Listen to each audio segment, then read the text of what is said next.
Morning friends. जैसे कि आपको मालूम है हमने करंट अफेयर की 500 क्वेश्चंस करंट अफेयर 2022 के सीरीज स्टार्ट की थी। हमने लास्ट वीक उसका पार्ट 1 डाल दिया था अपने चैनल पे, विद्या हब ट्यूटोरियल चैनल पे। होप आप सभी ने उसको देखा होगा और इन्जॉय किया होगा, आपको होपफुल काफ़ी इंफॉर्मेशन मिली होगी। तो आज हम उसका सेकंड पार्ट है। सेकंड पार्ट में भी हम उसको ही कंटिन्यू करेंगे। हम लास्ट 6 मंथ को, क्योंकि अभी मई ख़त्म हो गया है, तो हमने इसको मई का भी इसमें डाल देंगे। लेकिन हम इसको दिसंबर से लेके जितने भी अभी तक के जितने भी आपके करंट अफेयर बन रहे होंगे हम उसको कवर करेंगे। और इसमें हम स्टैटिक पोर्शन भी साथ साथ में डिस्कस करेंगे। जैसे कि आज हम काफ़ी कुछ आपके लिए नया है, तो हमने अपने तरफ से पूरा ट्राई किया है कि आपको जो भी उसके रिलेटेड स्टैटिक इन्फॉर्मेशन है वो आपको प्रोवाइड की जाए, सो दैट कि आपको जो अगर एग्ज़ाम में कोई भी क्वेश्चन आता है इसके रिलेटेड तो आपको उसको अच्छे से अटेम्प्ट कर सके। ठीक है, तो हम ये क्या कर रहे हैं, ये पार्ट 2 है। आपको मालूम है हम पार्ट 1 पहले डिस्कस कर चुके हैं, सो आपको सबको इसके बारे में आपने देखा होगा। अगर नहीं देखा तो मैंने ये वीडियो के ऊपर आपको यहाँ पे डिस्क्रिप्शन में, यहाँ डिस्क्रिप्शन में आपको डाल दूंगा, सो दैट आपको ये इजी हो जाए कि आप इसको देख सकें। First question first question is, chief minister of Puducherry has demanded the UT of Puducherry as a statehood. Which of the following has company trade center in a Puducherry in a 17th century? तो इसमें बोला गया है, ये question आपको घुमा के दिया गया है। जैसे करंट अफेयर अभी क्या है कि पुडुचेरी के जो सीएम हैं उनको वो डिमांड कर रहे हैं कि जो पुडुचेरी यूटी है उसको स्टेटहुड का दर्जा दिया जाए। ठीक है, तो इसमें आपके दो क्वेश्चन बनते हैं। फर्स्ट ऑफ ऑल कि पुडुचेरी कौन सी ऐसी ईस्ट कंपनी थी जिसका वो ट्रेड सेंटर था, यंस की हेडक्वार्टर था। तो इसमें आपका ये तो क्वेश्चन बनता है कि east India company, company, Dutch company और मुस्लिम, इन तीनों में से किसका ये ट्रेड सेंटर था? तो ये था फ्रेंच कंपनी। ठीक है, तो इसके बारे में क्या क्वेश्चन बन सकता है? तो आपको ये फ्रेंच कंपनी के बारे में काफ़ी इंफॉर्मेशन पूछ सकते हैं कि फ्रेंच कंपनी कैसी है, तो हम थोड़ा सा डिस्कस कर लेते हैं। तो जैसे French company is come to India, कब आई थी इसके बारे में है। ठीक है, तो कब आई थी ईस्ट इंडिया कंपनी? ये आपकी 1664 को आई थी। ठीक, एज ए ट्रेडिंग कंपनी। जो भी कंपनी हमारे इंडिया में आई और राज किया, सभी ट्रेडिंग कंपनी ही बन के आई थी। और इनका हेडक्वार्टर क्या है, देखिए पुडुचेरी। तो इनका जो हेडक्वार्टर था वो क्या था, पुडुचेरी। जैसे पोर्चुगीज था उनका गोवा था, तो इनका पुडुचेरी था। ठीक है जी। तो और क्या है कि जो this company founded by Colbert, minister of Louis four, ये जो इसने फाउंडेड की थी, कॉलबर्ट था मिनिस्ट्री ऑफ लुइस का। ठीक है जी। और इनकी जो फर्स्ट फैक्ट्री थी वो सूरत में थी। ठीक है, ये लिखा है, आप देखिए, ये सूरत में फर्स्ट उनकी फैक्ट्री थी 1668 में। तो ये जो इनकी जो सेकंड थी वो मुस्लिमपट्टनम थी 1669 में। और जो गोलकुंडा जो सुल्तान था उससे परमिशन ली थी। तो ये आपकी ऐसे क्वेश्चन डाल सकते हैं। और इसके साथ साथ और क्या डाल सकते हैं कि जैसे कि आपको मालूम है ईस्ट इंडिया कंपनी ने काफ़ी इंडिया में राज किया, लेकिन ऑन दैट टाइम जब वो राज कर रहे थे, जब वो इंडिया में आए, तो फ्रेंच जो थे वो काफ़ी इंडिया में अब प्रभुत्व था, यानी कि वो काफ़ी स्ट्रांग थे इंडिया में और यूरोप में। लेकिन ये जो दो फाइट्स हुई इनके बीच में, बैटल ऑफ प्लासी 23 जून 1757 में, और बैटल ऑफ बंदीबश 1760 में हुई। ये दोनों ब्रिटिश और फ्रेंच के बीच में हुई और ये डिसाइडेड थी, इसी से ये डिसाइड किया गया, डिसाइड हुआ कि जो ब्रिटिशर आर्मी है वो stronger than the French in India और यूरोप। तो यहाँ से जो फ्रेंच थे उनका जो दबदबा था भारत में वो कम हो गया, और जो ब्रिटिशर थे उनका दबदबा ज़्यादा हो गया। ठीक है, तो यही दो जो फाइट थी। आपसे ये क्वेश्चन सीधा सीधा पूछ सकता है कि कब हुई बैटल ऑफ प्लासी और किस किसके बीच में हुई। सिराजुद्दौला प्लस फ्रेंच आर्मी एक साइड थी, रॉबर्ट क्लाइव जो ब्रिटिश आर्मी के बैटल ऑफ प्लासी में वो एक साइड थे, और बादी बस जो फाइट ऑफ फ्रेंच और जो ब्रिटिश थे उनके बीच में हुई। ठीक है, तो ये सीधे सीधे आपके क्वेश्चन पूछ सकता है। नेक्स्ट क्वेश्चन देख लेते हैं। First women to head of ONGC as additional chairman और managing director of oil natural gas और कॉरपोरेशन, ये कौन इसके एडिशनल चेयरमैन और मैनेजिंग डायरेक्टर बनी है? तो ये फर्स्ट हैं जो इंडिया की ऐसी वुमेन है जो ओएनजीसी की एडिशनल चेयरमैन बनी है। वो कौन है? अलका मित्तल, अलका मित्तल, मिताली राज, स्मृति ईरानी और दीपिका चौधरी। तो इसका जो राइट आंसर है वो है अलका मित्तल। ये आपको ध्यान रखना है कि ये फर्स्ट वुमेन है। ये ऐसे क्वेश्चन हमेशा ही एग्जामिनर डालता ही जरूर है, क्योंकि ये करंट में है कि फर्स्ट कौन है, फर्स्ट वुमेन, फर्स्ट मैन जो होता है वो हमेशा ही मोस्ट इंपॉर्टेंट क्वेश्चन बन जाता है आपके लिए। तो आपको वो तो कभी छोड़ के जाना ही नहीं है, ठीक है। आपको उसके बारे में ध्यान रखना है हमेशा ही। जो फर्स्ट वुमेन, फर्स्ट मैन, जो भी ऐसा कुछ आता है तो आपको उसके बारे में इंफॉर्मेशन होनी चाहिए। तो अब हम oil corporation of natural gas corporation के बारे में देख लेते हैं। ये इंडियन ऑयल है और जो इसकी ऑनरशिप है मिनिस्ट्री ऑफ पेट्रोलियम और नेचुरल गैस के अंडर है, ठीक है जी। और इसका जो हेडक्वार्टर है न्यू दिल्ली में है। और ये कब एस्टैब्लिश हुई थी, फाउंडेड हुई थी 14 अगस्त 1956। तो ये आपको ध्यान रखना है, जवाहरलाल नेहरू जी के अंडर में ये जो क्रांति आई थी, इंडस्ट्रियल रेवोल्यूशन, तो उसके अंडर ही ओएनजीसी को मान्यता दी गई थी, ठीक है। नेक्स्ट क्वेश्चन हम देख लेते हैं। Who appointed as a chairman of for the agriculture cost and price. तो इसका जो कॉस्ट एंड प्राइस जो एग्रीकल्चर का है, उसका जो कमीशन बनाया गया है, उसका जो चेयरमैन है वो कौन है? एस सोमानाथ, अतुल कश्यप, अलका मित्तल और नवरंग सैनी। तो इसके बारे में आपको बताना है। तो जो इसका आंसर है वो है नन ऑफ अबव। ये आप इसको ऐड कर लीजिए, नन ऑफ अबव, ठीक है। क्योंकि जो इसके आंसर है वो इनमें से कोई भी नहीं है। आपको मैं बता देता हूँ क्यों। क्योंकि इसका जो चेयरमैन है वो रीअपॉइंट हुए हैं, और वो कौन है? विजय पॉल। आपको ये ध्यान में रखना है कि विजय विजय पॉल जो हैं, विजय पॉल, आपको ध्यान में रखना है। जो विजय पॉल हैं,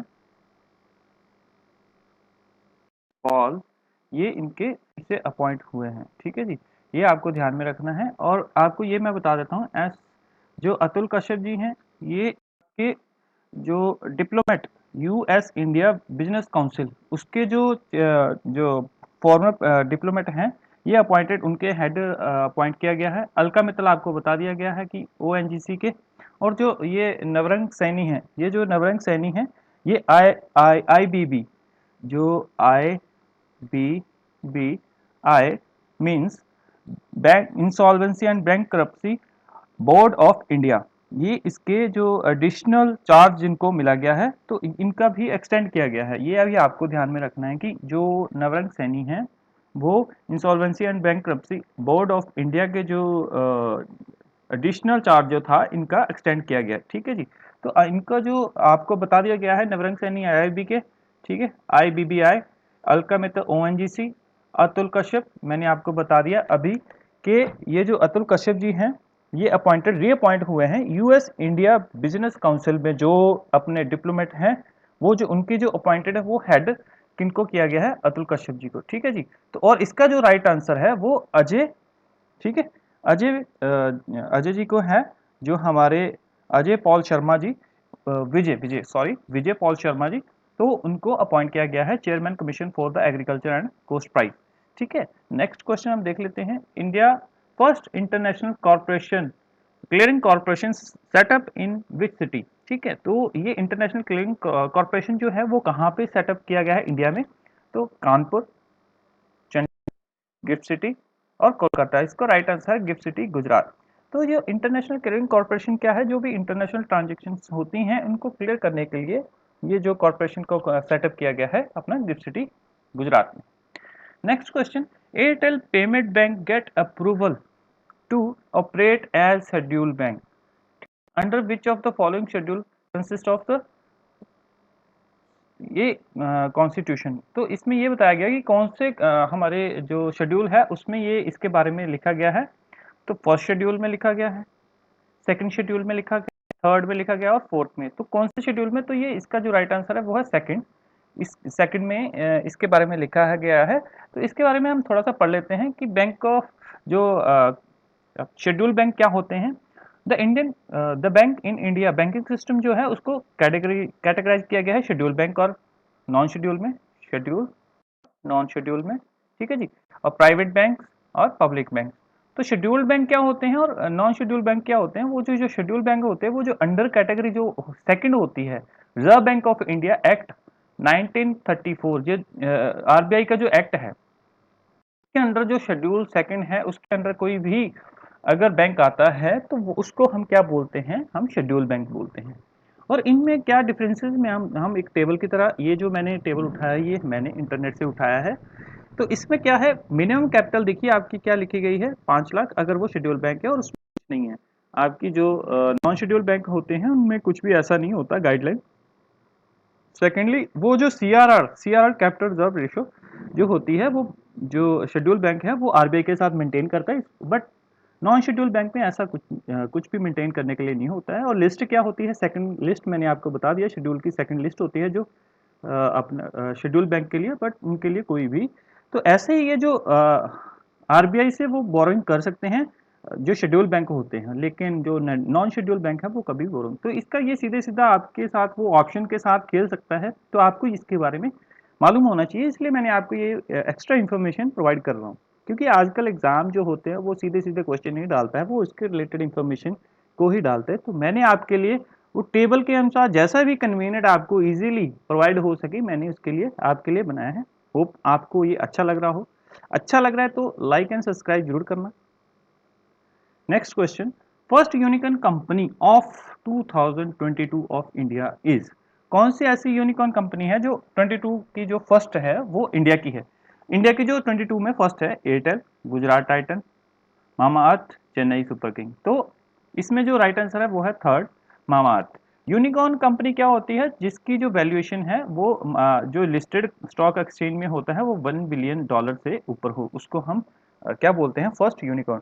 और जो हमारी स्पोर्ट्स में कौन थी? चेन्नई चेन्नई सुपर किंग, जो 2021 में फर्स्ट जो स्पोर्ट्स में कंपनी बनी थी यूनिकॉर्न कंपनी, तो वो कौन थी? Chennai super king. अब next question, who release pictorial comic book India's women unsung hero. तो इसके बारे में जो पिक्टोरियल बुक है इंडिया की, जो हमारी जो नेशनल स्ट्रगल था, जो हमारी जो वुमेन्स ने हमारी जो फ्रीडम फाइट थी उसके बीच में जो हिस्सा लिया था उसके बारे में है। और ये किसके द्वारा? ये नरेंद्र मोदी जी के द्वारा, अमित शाह, मीनाक्षी लेखी और स्मृति ईरानी। ये किसके द्वारा लिखी गई है? तो ये लिखी गई है मीनाक्षी लेखी। तो मीनाक्षी लेखी कौन है?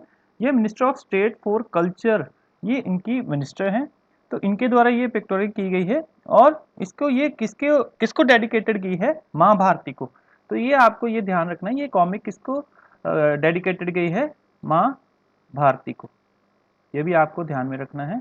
कभी कभी एग्जामिनर अगर टफ क्वेश्चन डालना है तो वैसे भी घुमा कर डालता है। अनसंग हीरो जो बुक है मीनाक्षी लेखी के द्वारा लिखी है, इसको जो उन्होंने डेडिकेशन किसको की है, डेडिकेट किसको की है? तो माँ भारती को। ठीक है, तो ये आपको सब जो भी इंफॉर्मेशन है ये हमारी तरफ से आपको पूरा प्रोवाइड की जाएगी, सो दैट आप 2022 में हमारा जो टारगेट है, टारगेट टारगेट गवर्नमेंट जॉब 2022, ये हमारा अचीव हो सके। होप सो आपको ये वीडियो अच्छी लग रही हो और काफ़ी इंफॉर्मेटिव हो। Next question, theme of the program of the foundation day program national commission for women.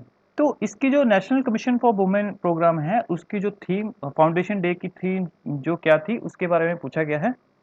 She is the change maker, ये first one. She is feel equal, she can do everything, she can change the world. तो इसकी जो theme थी वो क्या थी?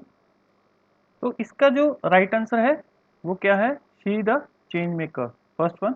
और इसका जो प्रोग्राम का फाउंडेशन वो 13th था। आपको ये भी याद में रखना है कि इसका जो फाउंडेशन था वो 13th नंबर का था, 13th नंबर का।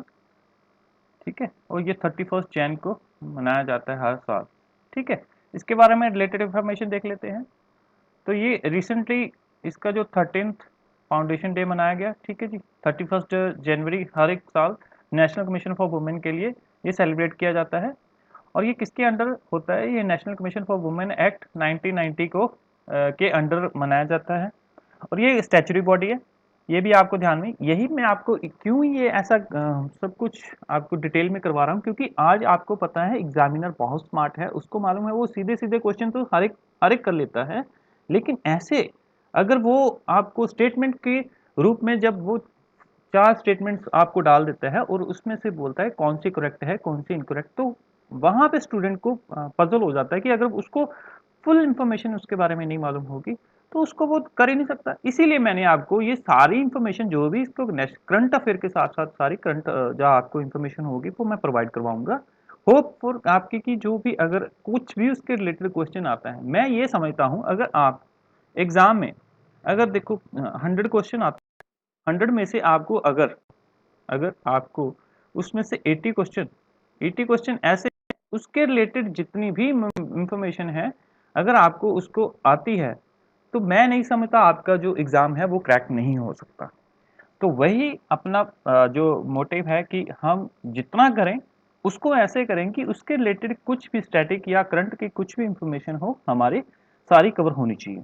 थर्ड इसका जो है जो फर्स्ट कमीशन वाज कॉन्स्टिट्यूटेड, देखिए कब हुआ था 31 जनवरी, इसीलिए ये सेलिब्रेटेड किया जाता है 1992 को। और इसके जो फर्स्ट चेयरमैन थी कौन थी, जयंती पटनायक, ये भी आपको ध्यान में रखना है। ठीक है, तो इस ये क्यों क्या फंक्शन है इनके, it function to facilitate the redressal of governance and escalate socio economic development. जो वुमेन को एम्पावरमेंट करने के लिए सोशल इकोनॉमिकली उनको पावरफुल बनाने के लिए ये कमीशन बनाई गई थी। और इसका जो अभी करंट में जो चेयरमैन है वो कौन है, रेखा शर्मा। ये भी आपको ध्यान में रखना है कि इसकी जो करंट की जो चेयरमैन है वो कौन है, रेखा शर्मा। नेक्स्ट क्वेश्चन देख लेते हैं हम। व्हेन नेशनल कमीशन फॉर सफाई कर्मचारी एस्टैब्लिश, ये अभी रिसेंटली में काफी न्यूज में था क्योंकि इसका जो कार्यकाल है वो एक्सटेंड किया गया था 1990 से 22 तक, इसीलिए ये 1919 से लेके 22 तक इसको एक्सटेंड किया गया था। ठीक है, ये अभी रिसेंटली में न्यूज था। तो ये कब स्टैब्लिश हुआ, 1993 में, 1997 में, 1992 में, 1950 में। तो इसका जो राइट आंसर है वो 1990, इसके बारे 93 है। इसके बारे में थोड़ा सा हम जान लेते हैं। नेशनल कमीशन जो था वो हमारा जो national commission for Karmachari launch as a statutory body. ये देखिए फर्स्ट ऑफ ऑल जब लॉन्च हुआ ये as a statutory body launch हुआ। ठीक है जी, बट क्या हुआ कि जो ये लेटर लेटर दो 2004 में, ये देखिए 2004 में ये नॉन स्टैच्यूटरी बना दिया गया, इसको इसको लैप कर दिया गया और इसको नॉन स्टैच्यूटरी बनाया गया।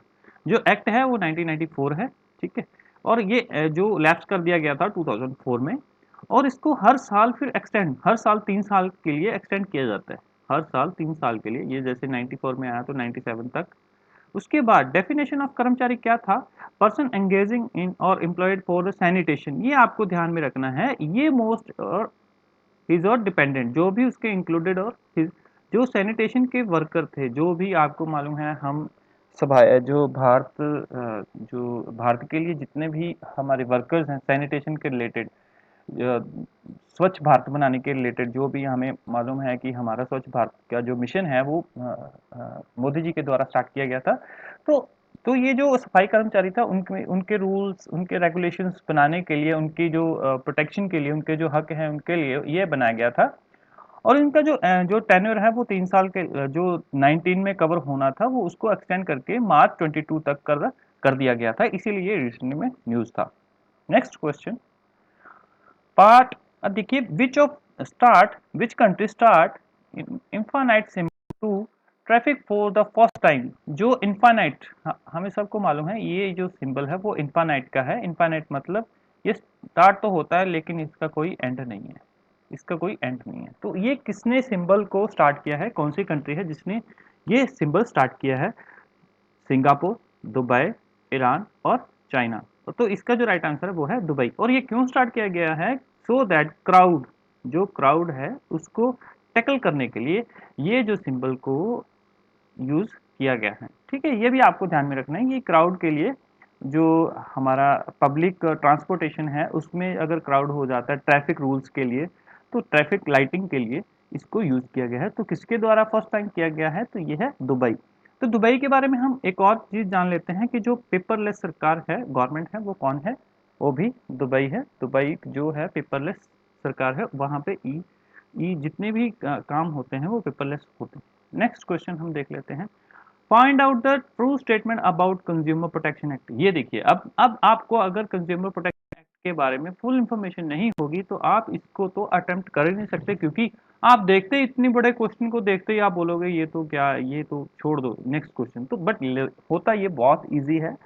जो एग्जामिनर है वो आपको क्या चेक करता है, वो आपको ये देखता है कि अगर आपने अगर 70% ही सिलेबस पढ़ा है, अगर वो भी आपने अगर अच्छे से पढ़ा है, तो आप कोई भी तरह का एग्जाम को क्रैक इजीली कर सकते हैं। ठीक है।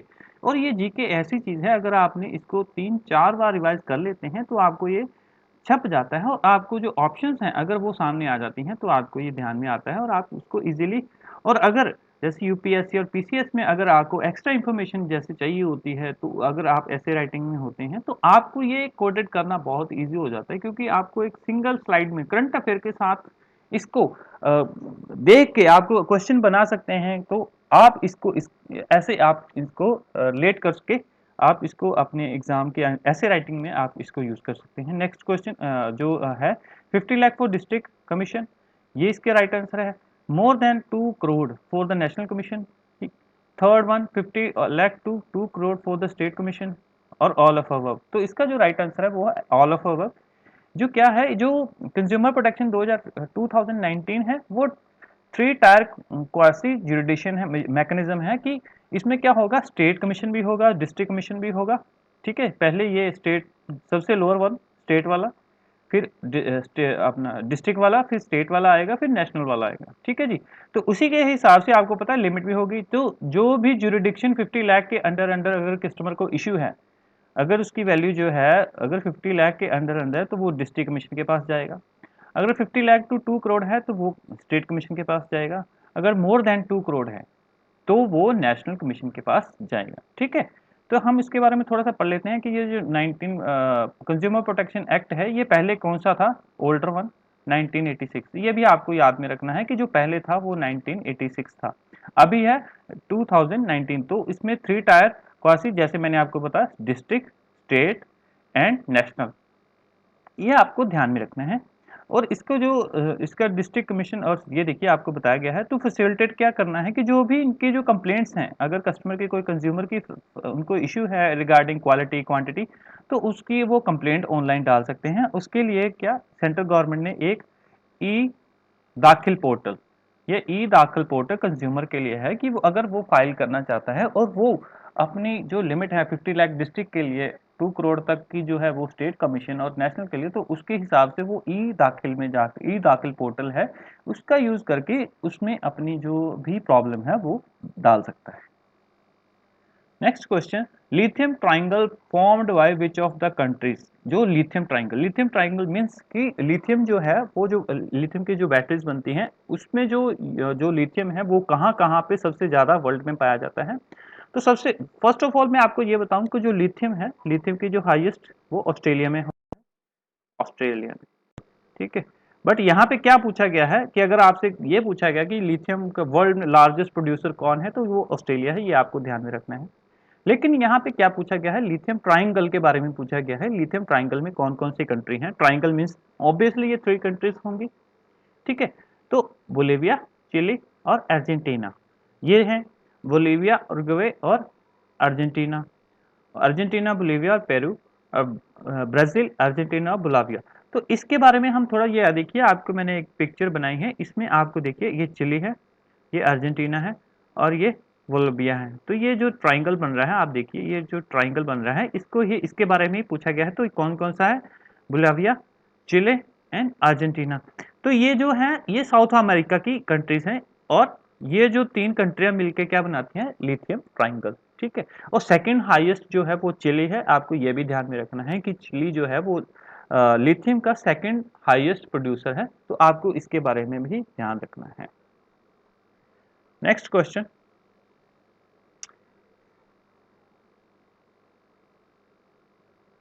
वेट, ये थोड़ा सा शायद स्लाइड्स आगे चली गई हैं।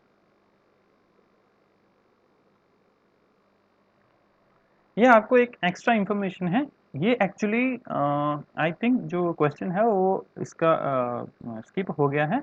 इसका जो क्वेश्चन था करंट अफेयर क्या था, वो उसके बारे में हम डिस्कस कर लेते हैं कि अभी रिसेंटली क्या हुआ है कि जो हमारे आरबीआई के गवर्नर थे, आरबीआई गवर्नर, आरबीआई जो एक्स गवर्नर थे, एक्स गवर्नर, आप सब उनके जानते होंगे, उर्जित पटेल।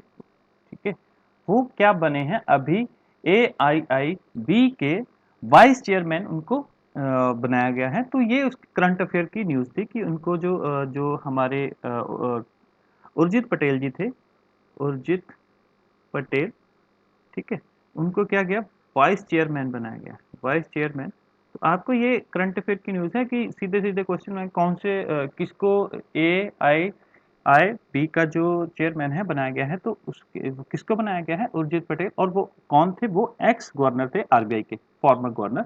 तो आपको इसको बारे में ध्यान रखना है। तो हम थोड़ा सा जो AIIB के बारे में पढ़ लेते हैं, क्या, एशियन इंफ्रास्ट्रक्चर इन्वेस्टमेंट बैंक। तो ये जो बैंक है वो क्यों है, वो किस लिए है, ये मल्टीनेशनल मल्टीलेटरल डेवलपमेंट बैंक है जो एशिया की कंपनी जितनी भी कंट्रीज हैं उनको जो सोशियो और इकोनॉमिकली उनको डेवलप करना, उनको इम्प्रूव करना, उसके लिए थे। और इसका जो है connect the people services and market to over the impact जो billionaire and build better future की, जो इसमें जो एशिया की जो बड़ी बड़ी जितने भी कंट्रीज हैं, जितने भी, उसमें इन्वेस्टमेंट करना और हमारी जो इकॉनमी है उसको डेवलप करना। और इसका जो हेडक्वार्टर है, और इसमें आपको और बता दूं कि जो फर्स्ट सबसे ज़्यादा जो परसेंटेज शेयर है वो चाइना का है इसमें, और सेकंड सेकंड वन किसका है, इंडिया का। ये भी आपको ध्यान रखना है कि जो हाईएस्ट सेकंड जो शेयर है वो इंडिया का है AIIB में, एशिया की जो ये है, इसमें जो Asian development infrastructure investment bank है, इसमें जो सेकंड हाईएस्ट शेयर है तो इंडिया का है। और इसका जो हेडक्वार्टर है वो बीजिंग चाइना में है। और ये जो ऑपरेशनल कब से हुई थी, 2016। और जो इसका जो हेड होता है वो कौन होता है, जो फाइनेंस मिनिस्टर ऑफ चाइना, ये आपको ध्यान रखना। तो अभी कौन है, जिन लिंक्वेन, जो उनके, ये देखिए नीचे लिखा हुआ है जिन लिंक्वेन, जो इनके जो फाइनेंस मिनिस्टर हैं वो इनके क्या हैं, वो इनके हेड हैं। नेक्स्ट क्वेश्चन, ये आपका क्वेश्चन आ गया। फॉर्मर आपको मैंने बता ही दिया है, जो गवर्नर थे कौन थे, वो किसके अपने ऑर्गेनाइजेशन के वाइस चेयरमैन, तो आपको बता दिया मैंने, AIIB एशियन इंफ्रास्ट्रक्चर बैंक जो है वो उसके जो चेयरमैन है। Who appointed as DG director general national mission for the clean Ganga. तो ये किसको बनाया गया, AG अशोक कुमार, नवरंग सैनी, दीपक कुमार और अतुल कश्यप। तो ये आपको बताना है।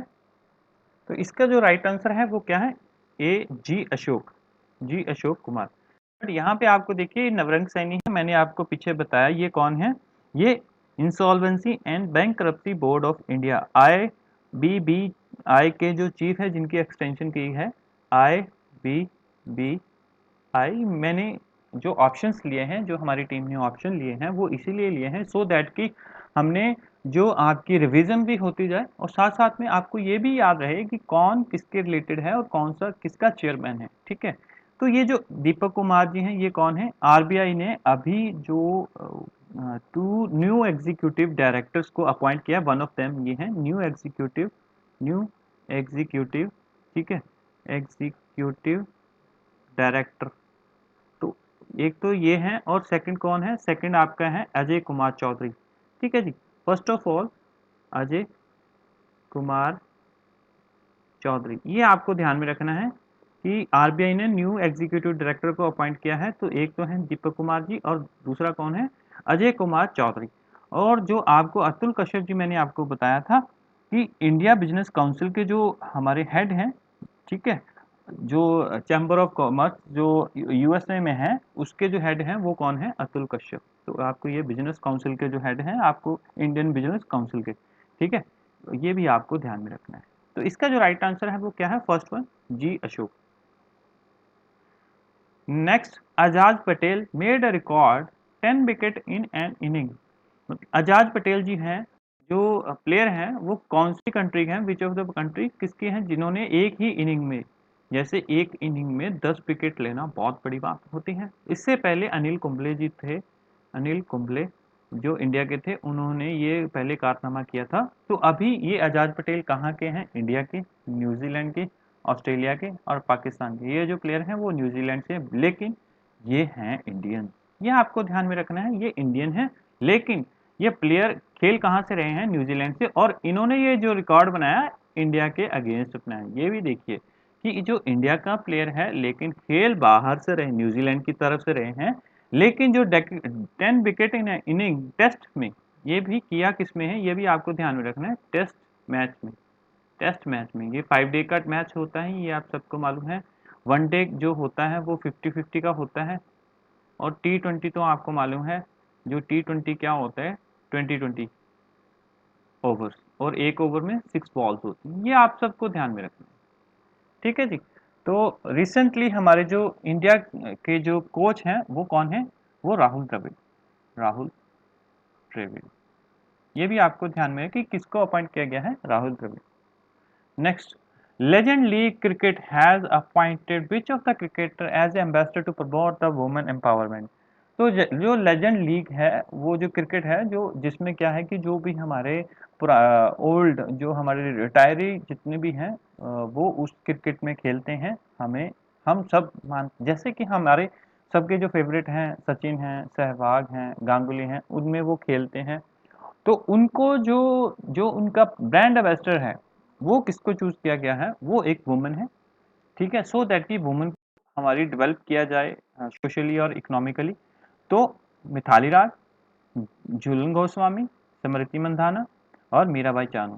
तो आप सबको मालूम है, जो हमारी, इसका जो राइट आंसर है वो है झूलन गोस्वामी। झूलन गोस्वामी क्या है, ऑलराउंडर है, ऑलराउंडर है, और वुमेन, ये फॉर्मर फॉर्मर इंडियन कैप्टन रह चुकी हैं।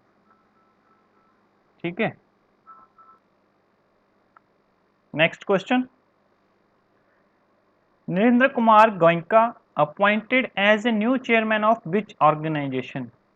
जो यहाँ पे क्या क्वेश्चन है कि जो नरेंद्र कुमार गोयनका हैं, वो किस ऑर्गेनाइजेशन के जो चेयरमैन बनाए गए हैं, तो आपको ये इसके बारे में बताना है। तो AEPC, SEBI, IFFCO, IPBI। तो आपको इसके बारे में बताना है। फर्स्ट ऑफ ऑल इन सब की हम फुल फॉर्म देख लेते हैं। AEPC, इसकी जो फुल फॉर्म है वो हम देख लेते हैं कि इसकी जो फुल फॉर्म है वो है अप्रैल पैरल। आप इसको नोट करें, PPRAL, apparel export promotion council, promotion council. तो आपको इसके बारे में ध्यान रखना है, इसकी जो फुल फॉर्म भी कभी कभी पूछ सकते हैं। तो इसके जो हमारे जो चेयरमैन हैं वो कौन है, नरेंद्र कुमार गोयनका।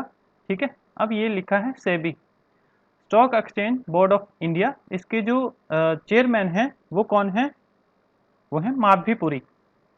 ये भी आपको ध्यान में रखना है, इसके जो चेयरमैन है वो कौन है, माधवीपुरी। ठीक है, ये सब चीजें आपको, हर एक चीजें आपको टिप्स पे होनी चाहिए, सो दैट कि आपका कुछ भी अगर क्वेश्चन आता है तो आपको उसके बारे में सारी इंफॉर्मेशन होनी चाहिए। ठीक है जी। तो उसके बाद है IFFCO, IFFCO। First of all ये जो इतना बड़ा नाम है, इसकी जो फुल फॉर्म है वो हमें मालूम होनी चाहिए, इफको। ठीक है, इसकी जो फुल फॉर्म है इंडियन फर्टिलाइजर, इसकी जो फुल फॉर्म है वो है इंडियन, वेट ये थोड़ा सा,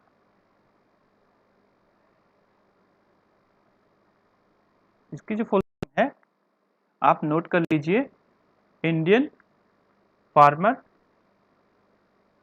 Indian farmers, farmers fertiliser, fertiliser cooperative, cooperatives. ठीक है, तो ये जो इफको है, इसके जो चेयरमैन है वो दिलीप सिंघानिया। ये भी आपको ध्यान में रखना है, इसके जो, वो दिलीप सिंघानिया। ठीक है जी, ये भी आपको ध्यान में रखना। और आपको ये बताया ही, IBBI के जो चेयरमैन है, मैंने आपको पहले से ही बताया था कि जो IBBI क्या था, insolvency and bankruptcy board of India, Navrang Saini. इसके जो चेयरमैन है नवरंग सैनी, नवरंग सैनी। तो ये चीजें सब आपके टिप्स में होनी चाहिए, इसकी फुल फॉर्म। जैसे इसकी फुल फॉर्म क्या है, insolvency bankruptcy board of India. IFFCO की फुल फॉर्म आपको मालूम हो, स्टॉक सेबी की जैसे stock exchange board of India. तो आपको इसके बारे में और इसके जो रिलेटेड जितनी भी इंफॉर्मेशन है उसके बारे में आपको मालूम होनी चाहिए। ठीक है जी। नेक्स्ट क्वेश्चन हम देख लेते हैं, who appointed as a chief economic adviser. तो ये हमारे कौन हैं जिनको चीफ इकोनॉमिक एडवाइजर के लिए इंडिया के एज इंडिया के, ठीक है, इकोनॉमिक एडवाइजर के लिए चुना गया है। तो वेंकटन नागेश्वरम, पी पुष्प कुमार जोशी, रघुविंदर तनवार और दिलीप सिंघानिया। ठीक है, तो जो इसका राइट आंसर है वो क्या है, अनंत नागेश्वरम, वी अनंत नागेश्वरम। ये आपको मोस्ट इंपॉर्टेंट क्वेश्चन है, ये आपके एग्जाम में आ सकता है। ठीक है, ये आपको ध्यान में रखना है, मोस्ट इंपॉर्टेंट है। जितने भी अपॉइंटमेंट हैं उनमें से अगर मैं मोस्ट इंपॉर्टेंट कहूंगा तो ये मोस्ट इंपॉर्टेंट क्वेश्चन है, क्योंकि ये इंडिया का चीफ इकोनॉमिक एडवाइजर है। सो आपको ये ध्यान में रखना है। Next question, which of the following is pair is incorrect about साहित्य अकेडमी अवार्ड। तो इसमें ये पूछा बताया गया है कि आपको जो साहित्य अकेडमी अवार्ड है उसके बारे में कौन सा जो स्टेटमेंट है वो गलत है, उसके बारे में बताना है। फर्स्ट ऑफ ऑल, साहित्य academy award conferred on writer of most outstanding book of literature published in 24 language. ये आपको ध्यान में रखना है कि यस ये राइट है, क्योंकि इसमें 24 लैंग्वेजेस ही हैं। ठीक है, next, festival began in New Delhi 10th of March 2020। Yes ये भी बिल्कुल राइट आंसर है।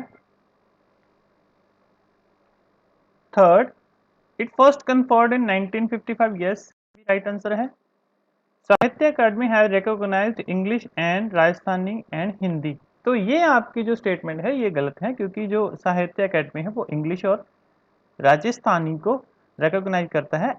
लेकिन ये क्या है, ये एक्चुअली 24 लैंग्वेजेस में ही लिटरेचर में जितनी भी आउटस्टैंडिंग परफॉर्मेंस होगी उनको देता है, लेकिन ये रिकॉग्नाइज इंग्लिश और राजस्थानी को ही करता है। तो आपका जो जो इसके अकॉर्डिंग जो राइट आंसर बनता है वो फोर्थ वन बनता है आपका, क्योंकि इसने आपको बोला गया है इनकरेक्ट। तो आपका इनकरेक्ट स्टेटमेंट क्या है साहित्य अकादमी के रिगार्डिंग, वो क्या है आपकी कि फोर्थ है कि वो उसमें क्या है इंग्लिश और राजस्थानी है, हिंदी का नहीं है।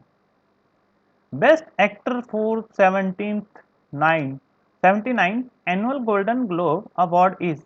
तो इसमें ये बताया कि जो गोल्डन ग्लोब 79th जो गोल्डन ग्लोब अवार्ड हुआ है उसमें बेस्ट एक्टर किसको अवार्ड दिया गया है उसके बारे में बताया गया है। तो उसमें Will Smith, Tom Cruise, Leonardo DiCaprio and Dwayne Johnson. तो इसमें इसका जो राइट आंसर है वो है विल स्मिथ। अब इसके बारे में हम थोड़ा सा जान लेते हैं 79th एनुअल गोल्डन ग्लोब। तो इसमें को जो बेस्ट मोशन पिक्चर है, बेस्ट मोशन पिक्चर आप साथ साथ नोट कर लीजिए। बेस्ट मोशन पिक्चर किसको मिली गई है, किसको मिला है, वो है ड्रामा। ड्रामा मूवी को बेस्ट मोशन पिक्चर का अवार्ड दिया गया है। And the best performance actor for the motion is will Smith. तो आपको ये बताया गया है कि जो विल स्मिथ हैं इनको आपको बेस्ट मोशन पिक्चर के लिए, ठीक है। और जो हमारा जो ये अवार्ड है वो 79 नंबर का है। और इसको जो रिवील्ड करता है, कौन करता है, हॉलीवुड फॉरेन प्रेस एसोसिएशन। कौन करता है इसको इसको जो अवार्ड हैं उनको रिवील कौन करता है, हॉलीवुड फॉरेन प्रेस एसोसिएशन। ये आपको ध्यान में रखना है।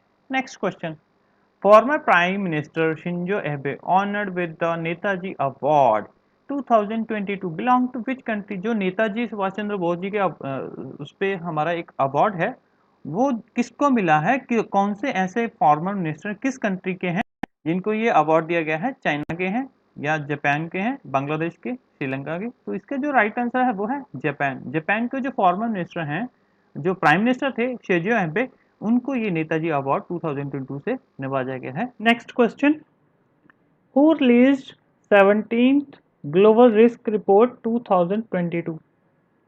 इसमें ये बोला गया है ग्लोबल रिस्क रिपोर्ट जो 22 की है वो किसने रिलीज की है, जो 70 नंबर की है। तो इसका ऑप्शन आपके सामने दिया गया है, world economic forum, world bank, monetary fund, world health organisation. तो इसका जो राइट आंसर है वो है वर्ल्ड इकोनॉमिक फोरम।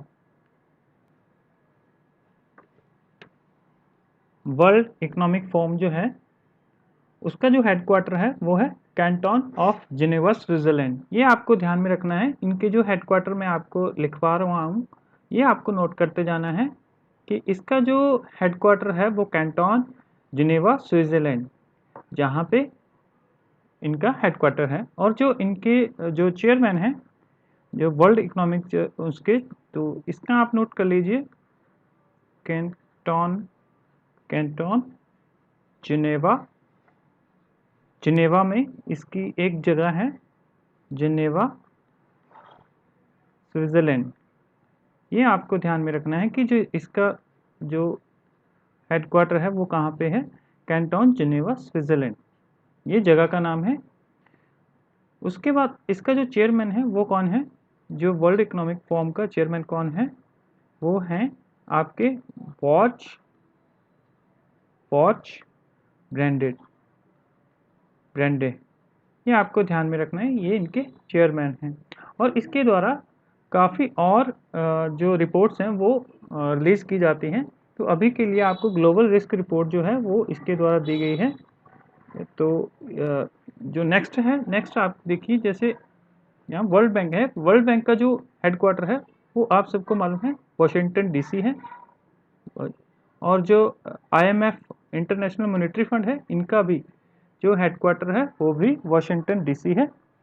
जो वर्ल्ड हेल्थ ऑर्गेनाइजेशन, ये जो WHO, इसकी जो हेडक्वार्टर है वो है जिनेवा स्विट्जरलैंड। तो ये सब आपको नोट करना है। जो वर्ल्ड बैंक है उसका जो आपको मैं लिख देता हूँ, इसका आपको बता दिया वाशिंगटन डीसी, ये आप सबको वाशिंगटन डीसी यूएसए इन दोनों में यहीं पे है। और वर्ल्ड बैंक के जो चेयरमैन हैं उनका नाम है डेविड मालपास। जो वर्ल्ड बैंक के जो चेयरमैन हैं, वर्ल्ड बैंक के चेयरमैन वो कौन है, डेविड मालपास। ये भी आपको याद में रखना है, डेविड मालपास। मैं आपको किसकी बात कर रहा हूँ, वर्ल्ड बैंक की बात कर रहा हूँ। इसके बाद जो वर्ल्ड बैंक में टोटल जो कंट्रीज हैं 189 हैं। और जो इसके जो आपका वर्ल्ड बैंक जो है वो आपको जो एस्टेब्लिश हुआ था वो जुलाई, ये भी आपको याद में रखना है, जुलाई 1944 को हुआ था। ये सब आपको ध्यान में रखना है, क्योंकि ये कुछ भी क्वेश्चन इसके रिलेटेड स्टैटिक क्वेश्चन तो ऐसे ही बनते हैं। तो आपको इन चीज़ों का सबका ध्यान रखना है, क्योंकि एग्जामिनर आपको उसके रिलेटेड कुछ भी इंफॉर्मेशन डाल सकता है एग्ज़ाम में, तो आपको उसके लिए रेडी रखना है। अब हम देख लेते हैं इंटरनेशनल मॉनेटरी फंड के जो डायरेक्टर, और जो आपको बता ही दिया है इंटरनेशनल मॉनेटरी फंड जो है उसके जो वाशिंगटन डीसी है हेडक्वार्टर, ये आपको बता दिया। वर्ल्ड बैंक एंड इन दोनों का जो हेडक्वार्टर है वो सेम है। बट जो इसके जो मैनेजिंग जो डायरेक्टर हैं वो कौन है, आपके क्रिस्टेलिना जॉर्जिवा, ये वुमेन है। ये IMF है, मॉनेटरी फंड नहीं, इंटरनेशनल मॉनेटरी फंड है, ये आप नोट कर लेना इसको, IMF। तो इसके जो अभी के लिए डायरेक्टर हैं वो कौन है, क्रिस्टेलिना जॉर्जिवा।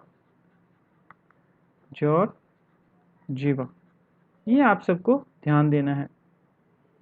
नेक्स्ट जो आपका वर्ल्ड हेल्थ ऑर्गेनाइजेशन है, और इसमें आपको जो IMF है इसमें ना आपको एक और चीज़ याद रखनी है जो इंडिया के रिलेटेड है। मुझे लगता है वो एग्ज़ाम में ज़रूर पूछी जाएगी, आने वाले कोई भी एग्ज़ाम है अगर IMF से कुछ क्वेश्चन मोस्ट इम्पॉर्टेंट बनता है तो ये यही बनेगा कि जो इसकी फर्स्ट डिप्यूटी मैनेजिंग डायरेक्टर है वो कौन बनी है, फर्स्ट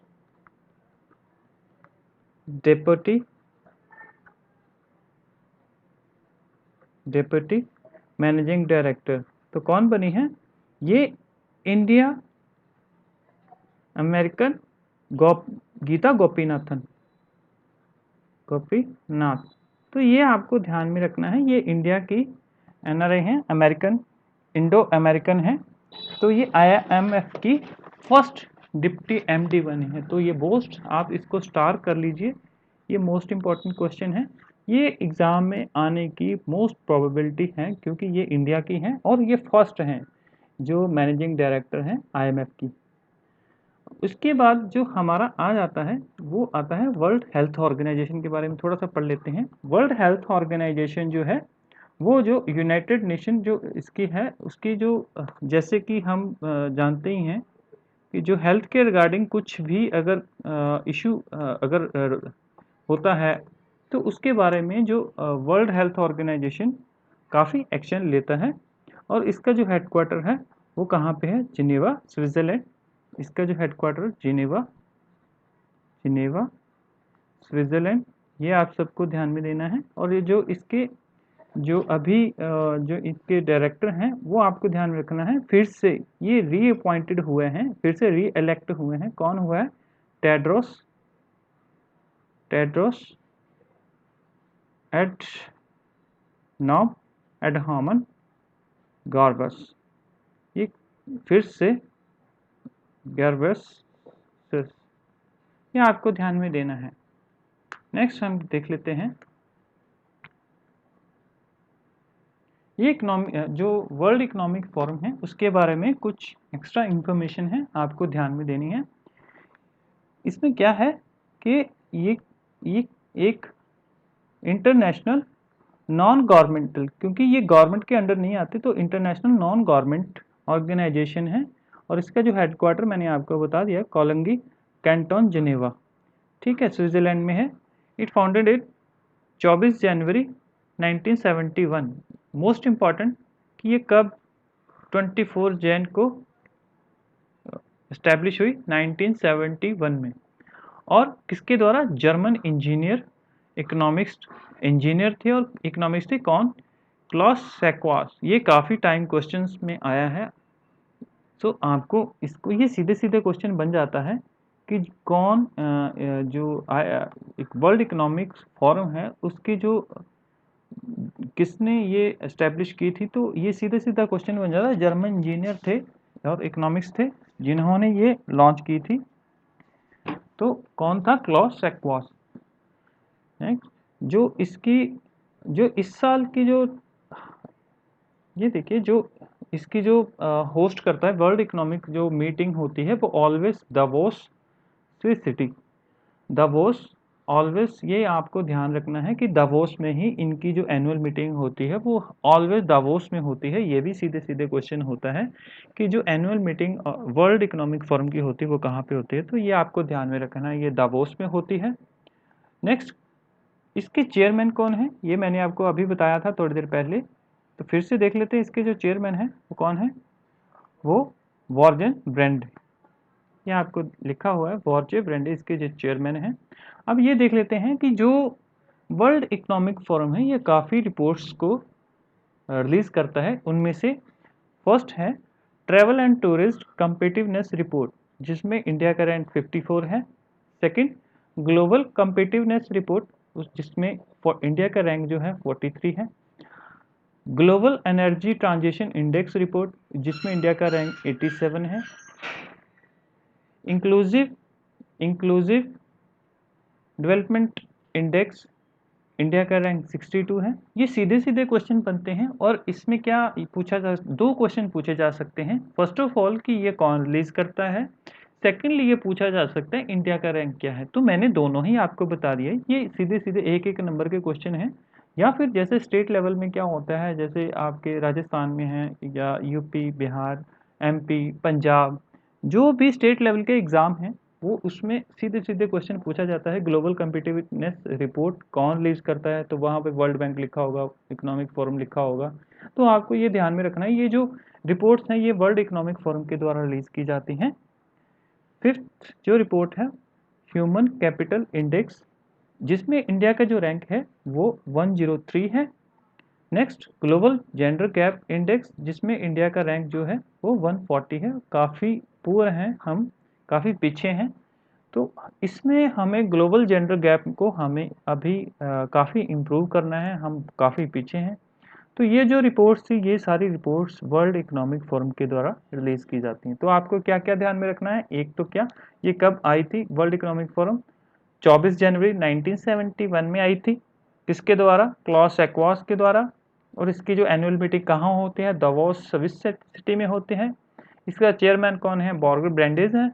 और जो इसकी रिपोर्ट्स हैं वो कौन कौन सी, और इंडिया का रैंक। तो आपको मैंने एक में ही काफ़ी कुछ इंफॉर्मेशन जो इस ऐसे ही हमें जो कंसेप्ट को क्लियर करके चलेंगे तो हमारा कोई भी एग्ज़ाम पीछे छूट नहीं सकता, कोई भी हम एग्ज़ाम को क्रैक कर सकते हैं, किसी भी लेवल का एग्ज़ाम हो। इससे ज़्यादा कोई भी एग्जामिनर आपसे क्वेश्चन नहीं डाल सकता, क्योंकि हमने इसके साथ साथ देखिए जैसे चेयरमैन है, हमने जो चेयरमैन है वो हमने क्या करंट का उठाया है, जो जो उसकी रिपोर्ट्स हैं और जो इनके रैंक हैं वो भी हमने करंट के उठाए हैं। तो हमारा करंट के साथ साथ हमने स्टैटिक को भी कवर किया है। तो ऐसे अगर हम पढ़ेंगे तो हमारा जो एग्ज़ाम है इजीली क्रैक हो जाएगा।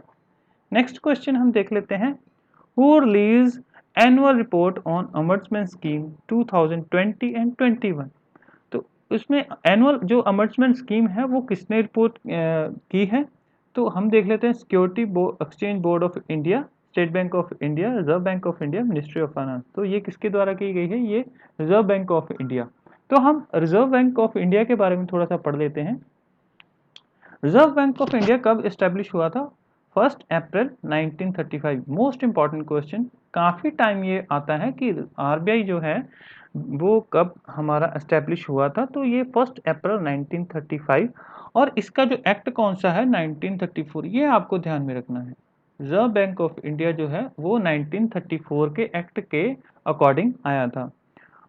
फर्स्टली ये क्या था, ये इस्टेब्लिश इन कलकत्ता हुआ था, ये आपको ध्यान में रखना है, but permanently move to Mumbai in 1973 37। ये आपको ध्यान में रखना है, क्योंकि ये सीधे सीधे क्वेश्चन था एक एग्जाम में कि मुंबई से कौन से ईयर में जो आरबीआई को कलकत्ता से मुंबई शिफ्ट किया गया। तो ये आपको ध्यान में रखना है कि ये 1937 में किया गया। नेक्स्ट उसमें लिखा था कि सेंट्रल गवर्नमेंट और स्टेट्स पॉलिसी फॉर्मुलेट, ये क्या क्या करता है कि इसमें क्या होता है कि जो भी गवर्नर जो इसका गवर्नर होता है और इसकी जो पॉलिसी वही फॉर्मुलेट करता है। उसके बाद जो ये नेशनलाइज हुआ था, पहले ये प्राइवेट था और 1949 में ये नेशनलाइज हुआ। पहले ये प्राइवेट ओन था, फिर ये नेशनलाइज हो गया और ये fully owned by government of India. ये भी आपको ध्यान में रखना है, कब ये फुली गवर्नमेंट ऑफ इंडिया का हुआ, 1949 में। उसके बाद इसका क्या है, to regulate issue the bank notes. इसका क्या क्या काम है कि जो बैंक की नोट है वो इसको रेगुलेट करता है, उसको इशू करता है। कीप रिजर्व्स, जो सीआरआर एसएलआर, इसकी जो रेट्स हैं ये यही डिसाइड करता है। मॉनेटरी, जो हमारी मॉनेटरी स्टेबिलिटी है, जो मनी करेंसी को इन्फ्लेशन डिफ्लेशन जो भी कंट्रोल करता है वो कौन करता है, आरबीआई करता है, थ्रू द जो इंस्ट्रूमेंट्स हैं CRR SLR, bank interest, repo rate, ये सब इसके इंस्ट्रूमेंट्स हैं जो इकोनॉमी को कंट्रोल करने में इसकी हेल्प करता है। सो काफ़ी कुछ जो हमारी इकोनॉमी है डिपेंड करती है आरबीआई की पॉलिसी पे। इसकी जो चेयरमैन है ये आप नोट कर लीजिए, यहाँ पे नहीं लिखा गया है। इसके जो चेयरमैन है वो शक्तिकांत दास हैं, शक्तिकांत दास। तो आप इसको नोट कर लें, जो आरबीआई के चेयरमैन है वो कौन है, शक्तिकांत दास। और ये कौन से नंबर के हैं ये भी आपको ध्यान में, 25 नंबर के। तो ये चीज़ें सब आपको नोट करनी है कि वो कब आया, 1 अप्रैल 1935 में, कौन से एक्ट 1934 के, वो शिफ्ट कब कलकत्ता से मुंबई हुआ 1937 में, और ये क्या क्या काम है, नेशनलाइज कब हुआ 1949 में। पहले ये प्राइवेट था, फिर ये फुली गवर्नमेंट ऑफ इंडिया के अंडर आ गया। इसका काम क्या है, बैंक नोट को इशू करना, रिजर्व को रखना, और मॉनेटरी जो पॉलिसी है, जो मॉनेटरी, ये भी आपको ध्यान में रखना है, मॉनेटरी पॉलिसी जो है वो एक साल में, एक ईयर में 4 बार क्वार्टरली होती है, ये आपको ध्यान में रखना है। यहाँ मैं आपको बताना चाहता हूँ, जो हमारी गवर्नमेंट है इंडिया में 2 तरह की पॉलिसीज होती हैं, एक है मॉनेटरी पॉलिसी और सेकेंडली है फिजिकल पॉलिसी। इन दोनों में काफ़ी डिफरेंस है। काफ़ी टाइम ये जो हम स्टेटमेंट टाइप के जो क्वेश्चंस होते हैं उनमें ऐसे क्वेश्चन पूछ लिए जाते हैं कि जो फिजिकल पॉलिसी है वो किसके द्वारा, और जो हमारी मॉनेटरी पॉलिसी है वो किसके द्वारा बनाई लॉन्च की जाती है। तो आपको ये ध्यान में रखना है, जो मॉनेटरी पॉलिसी है वो central bank means monetary policy कौन करता है, मॉनेटरी पॉलिसी को कौन करता है, रेगुलेट ये करता है आरबीआई। और जो फिस्कल पॉलिसी होती है इसको कौन करता है, गवर्नमेंट। जो भी यूनियन गवर्नमेंट होगी वो उसको रेगुलेट करती है। और इसका जो टारगेट क्या होता है, जो मॉनेटरी पॉलिसी का जो टारगेट होता है उसका क्या होता है, इन्फ्लेशन को कंट्रोल में रखना, इन्फ्लेशन को कंट्रोल में करना। और जो फिस्कल है उसका क्या होता है कि हमारी जो इंडिया की इकोनॉमी है उसको ग्रो करना। और जो हमारी जो फिस्कल पॉलिसी है ये मोस्ट इम्पॉर्टेंट है। जो फिस्कल पॉलिसी किसके रिलेटेड है ये आपको ध्यान में रखना है। फिस्कल जो पॉलिसी है वो किसके रिलेटेड है, वो आपकी टैक्स, जो हमारे टैक्स से रेवेन्यू जनरेट होते हैं उसके रिलेटेड है। टैक्सेशन, रेट ऑफ टैक्सेस और स्पेंडिंग जो गवर्नमेंट की होती हैं, जो गवर्नमेंट की गवर्नमेंट एक्सपेंडिचर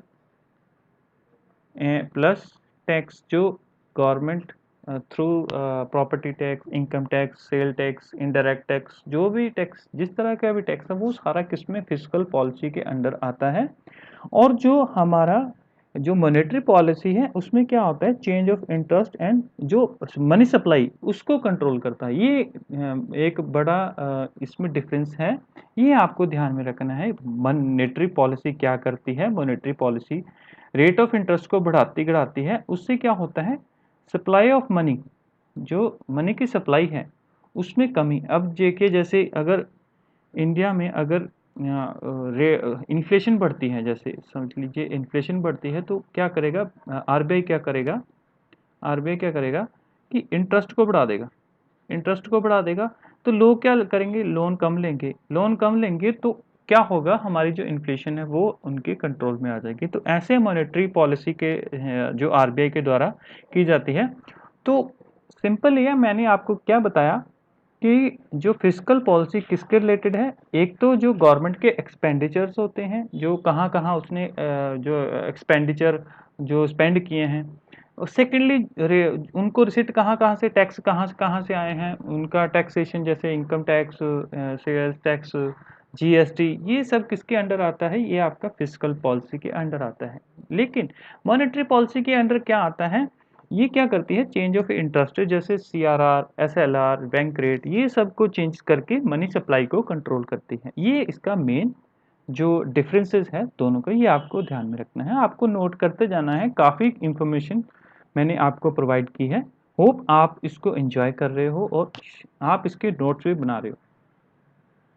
अब नेक्स्ट है, what is the rank of India in transparency international corruption index. जो इंडिया का जो रैंक है इन ट्रांसपेरेंसी इंटरनेशनल करप्शन में क्या है, 1946, 136 और 85। तो आपको ये बताना है कि इसकी जो रैंक है इंडिया की कौन सी।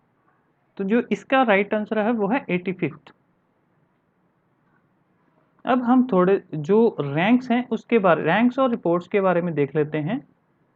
इंडिया फर्स्ट है, India's passport becomes 83rd most powerful in global. First पे कौन है, जापान, ये ऑलवेज यही रहता है, काफ़ी सालों से यही रह रहा है। और आपको इंडिया का रैंक हमेशा ही, जब भी आपको रैंक और रिपोर्ट्स के बारे में देखना है तो आपको क्या क्या देखना है, एक तो आपको ये देखना है कि फर्स्ट में कौन है और इंडिया का रैंक कौन है। सेकेंडली इसको रिलीज कौन करता है, हाल से पार्टनर्स, ये आपको हैंडले पासपोर्ट ये इसको रिलीज करता है। और ये क्वार्टरली मतलब ये 3 मंथ के बाद रिलीज होता है। तो आपको ये भी ध्यान में रखना है और ऑलवेज आपको अवेयर रहना है कि जब भी आपका एग्जाम होता है, क्योंकि ये क्वार्टरली है तो ये ऑलवेज 3 मंथ के बाद चेंज होता रहता है। उसके बाद forest survey of report release by Shri Bhupendra, ये जो फॉरेस्ट मिनिस्टर हैं इंडिया के, उनके द्वारा रिलीज की गई है। और जो जो India state of forest report है किसके द्वारा बनाई गई है, survey of forest survey of India, ये भी आपको ध्यान में रखना है। DTE state of India environment report 2022 release by Bhupendra Yadav, ये भी भूपेंद्र कौन है, ये हमारे फॉरेस्ट मिनिस्टर हैं, release by Delhi way centre for scientist and environment. तो ये आपको ध्यान में रखना है कि जो भूपेंद्र यादव के द्वारा हमारा जो इन्वायरमेंटल रिपोर्ट है वो जो रिलीज की गई है, लेकिन ये बनाई किसके द्वारा गई है? Centre science of environment. Telangana at the top in term of per capita income, net state domestic current price. तो ये भी आपको ध्यान में रखना है। All India house price index है, डेट रिलीज बाय, जो डाटा, ये एक्चुअली डाटा होगा, ये डेट नहीं होगा, रिलीज बाय आरबीआई की। All India house price index जो है वो किसके द्वारा डाटा जो रिलीज किया गया है? तो आरबीआई के द्वारा। ये सब आपको इंफॉर्मेशन आपको नोट करके रखनी है। नेक्स्ट कुछ इम्पॉर्टेंट जो अपॉइंटमेंट्स हैं मैंने आपको ऊपर भी करवाए हैं, लेकिन जो मोस्ट इम्पॉर्टेंट है वो मैं आपके साथ डिस्कस करना चाहता था, क्योंकि ये सीधे सीधे क्वेश्चन आते हैं, कौन इसका चेयरमैन है, कौन अभी रिटायर हुआ, कौन इसको तो रिज़ाइन दिया। तो ये आपको ध्यान में रखना है कि जो न्यू रेलवे बोर्ड है, जो बोर्ड का चेयरमैन कौन बना है? वीके त्रिपाठी। ये सीधे सीधे क्वेश्चन आ सकते हैं, जो रेलवे बोर्ड का चेयरमैन कौन बनाया गया है? तो VK Tripathi. New CEO of Vistara airline जो है, उनके सीईओ कौन है? Vinod Khanna. PM of Sudan, ये अभी क्या हुआ है, काफ़ी प्रोटेस्ट, मास प्रोटेस्ट हुआ है सूडान में। सो उसके जो सूडान के प्रोटेस्ट के कारण जो वहाँ के जो प्राइम मिनिस्टर थे उन्होंने रिज़ाइन दिया, तो उनका नाम क्या था? अब्दुल्लाह हमदौक। तो ये आपको ध्यान में रखना है कि अब्दुल्लाह हमदौक ने रिज़ाइन दे दिया था जब सूडान में जो प्रोटेस्ट हुआ था। अतुल कश्यप मैंने आपको बताया ही था। अब अतुल कश्यप क्या है? Appointed as a US India business council के जो हेड हैं उनको अपॉइंट किया गया है। रवि मित्तल को as a chairman of Indian bank insolvency के जो चेयरमैन हैं उनको बनाया गया है। RBI appointed Ajay Kumar Chaudhary and Deepak Kumar as a new executive director. तो ये भी आपको ध्यान में रखना है, ये मोस्ट इंपॉर्टेंट, कि किस किस को आपको स्टेटमेंट दी जाएगी कि इनमें से बताओ कौन कौन नहीं है या कौन है। तो ये आपको ध्यान में रखना है। जगदीश कुमार, ये देखिए यूजीसी, ये आपको ध्यान में रखना है। यूजीसी के जो चेयरमैन हैं किसको बनाया गया है? जगदीश कुमार। यूजीसी की फुल फॉर्म क्या है? इसकी फुल फॉर्म है यूनिवर्सिटी ग्रांट कमीशन। ये भी आपको ध्यान में रखना है, यूजीसी की full form university grant commission. और ये किसके कनेक्शन, इसका जो एक्ट है वो कौन सा है? 1956, यूनिवर्सिटी एक्ट 1956। ये भी आपको ध्यान में रखना है। उसके बाद Srinivasan Murthy appointed as director of defence research and development laboratory in Hyderabad. जो हैदराबाद में डिफेंस DRDL, ये भी आपको शॉर्ट फॉर्म भी आ सकते हैं DRDL। इसके जो डायरेक्टर हैं वो किसको अपॉइंट किया गया है? तो इसके जो डायरेक्टर हैं वो श्रीनिवासन मूर्ति को किया गया है। Dinesh Prasad Shekhani is appointed as NCERT। तो ये भी आपको ध्यान में रखना है कि दिनेश प्रसाद शेखानी को NCERT के जो चेयरमैन है और डायरेक्टर हैं वो बनाया गया है। Kishore Kumar Kishore appointed as new chairman of SSC। तो स्टाफ सिलेक्शन जो कमीशन है उसके जो चेयरमैन किसको बनाया गया है? किशोर को। Sanjay Malhotra is appointed as secretary of department of financial services in finance minister. तो जो सेक्रेटरी ऑफ फाइनेंस मिनिस्ट्री है वो किसको बनाया गया है? तो ये आपको ध्यान में रखना है, संजय मल्होत्रा को सेक्रेटरी ऑफ फाइनेंस मिनिस्ट्री बनाया गया है। नेक्स्ट क्वेश्चन हम देख लेते हैं, when world Braille day is celebrated. तो ये वर्ल्ड ब्रेल डे जो है वो लुइस ब्रेल जो थे उनके द्वारा जो ब्लाइंड होते हैं उनके लिए एक लैंग्वेज बनाई गई थी। तो वो जो लैंग्वेज है वो कैसी होते हैं, जैसे ये 1 डॉट है, ये 2 डॉट है, और फिर 3 डॉट होंगे, फिर 4 डॉट होंगे, ऐसे उनके द्वारा एक लैंग्वेज बनाई गई थी जो लुइस ब्रेल के द्वारा बनाई गई थी। वो उनका जो बर्थडे है वो 4th ऑफ फेब है, 4th ऑफ फेब है, 4th ऑफ फेब होता है ऑलवेज। तो उनके बर्थडे पर ही ये मनाया जाता है। आप इसको करेक्ट कर लें, ये 4th जैन है, माय मिस्टेक, 4 जैन है। और जो लुइस ब्रेल थे उनका जन्म 4 जैन, ये भी आपको ध्यान में रखना है, जो उनका जन्म कब हुआ था? 4 जैन 1809। तो इन्होंने जो लुइस ब्रेल थे, उन्होंने जो ब्रेल जो लैंग्वेज है उसका इन्वेंशन किया था, सो दैट कि जो ब्लाइंड हैं वो भी इस दुनिया को किसी न किसी रूप में देख सकें। तो वो आइज़ के थ्रू तो देख नहीं सकती, बट सिंबलाइज जो लैंग्वेज है वो अंडरस्टैंड कर सकते हैं, तो उसके लिए उनका काफ़ी योगदान था। तो hats off to him. Next question हम देख लेते हैं। Pravasi Bharatiya Divas celebrated on which day every year for the mark of return Mahatma Gandhi from South Africa to India. तो इसमें ये प्रवासी भारतीय दिवस मनाया जाता है इंडिया में। क्यों मनाया जाता है? क्योंकि महात्मा गांधी जी कब आए थे साउथ अफ्रीका से? तो 9 जैन 1950 को इंडिया वापस आए थे। तो उसी के कारण इंडिया एनआरआई डे, जो भारतीय प्रवासी डे बनाता है। तो कब क्यों मनाया जाता है ये भी मैंने आपको बता दिया, और कब मनाया जाता है ये भी आपको बताया। नेक्स्ट आपको बता देता हूँ कुछ एक important days. First of all DRDO। DRDO celebrate it's 64th। तो 64th क्यों?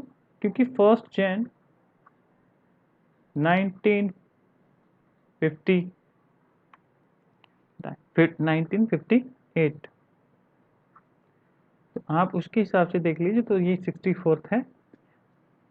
नेक्स्ट है जो national youth day celebrated on 12 Jain. तो ये जो स्वामी विवेकानंद हैं उनके जो बर्थ एनिवर्सरी है, उनके हम नेशनल यूथ डे मनाते हैं। वो कब है? 12 जैन।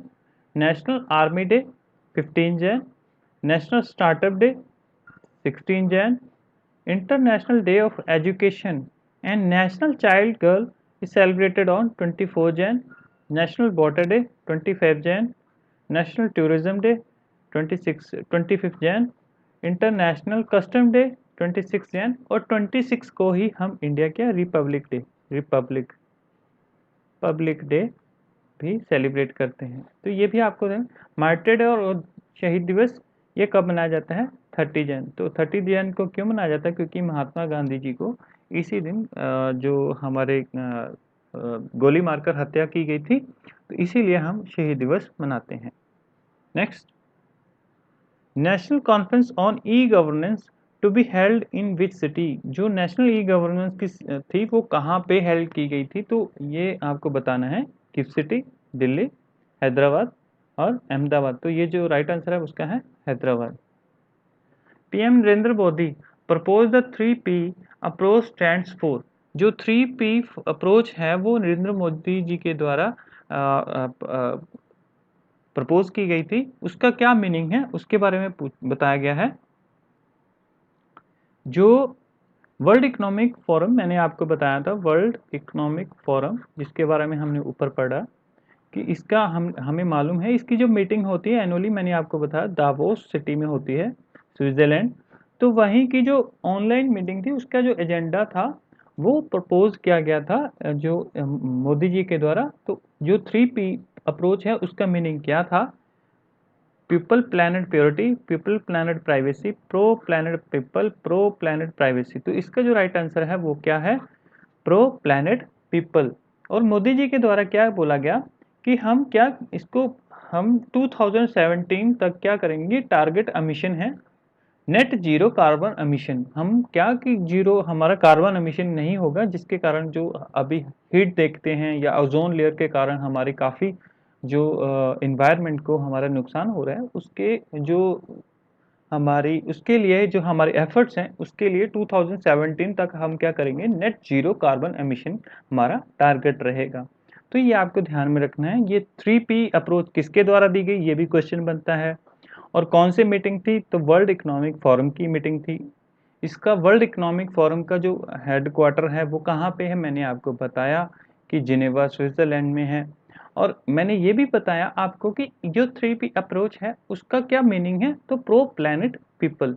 तो ये सब क्वेश्चन देखिए घुमा फिरा कर कुछ भी क्वेश्चन को पूछ सकता है, तो आपको ऐसे ही प्रिपेयर करके रखना है खुद को कि कुछ भी एग्जामिनर पूछ सकते हैं आपसे और आप उसके लिए रेडी हैं।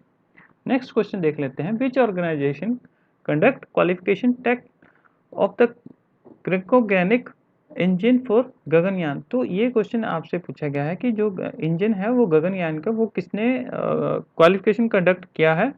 DRDO, ISRO, SpaceX, space science and technology. तो इसका जो राइट आंसर है, ये जो टेस्ट है वो इसरो के द्वारा किया गया है। नेक्स्ट हम देख लेते हैं एक्सरसाइज जो मिलन 2022 है, India host 46 nation eight which place. तो जो मिलन एक्सरसाइज है वो कहाँ पे की जा रही है, और ये 46 नेशंस के द्वारा जो एक्सरसाइज है वो की जा रही है। तो ये आपको ध्यान में रहे, विशाखापट्टनम, कन्याकुमारी, चेन्नई और अंडमान निकोबार, ये नेवी एक्सरसाइज होती है, नेवल एक्सरसाइज होती है, ये भी आपको ध्यान रखना है।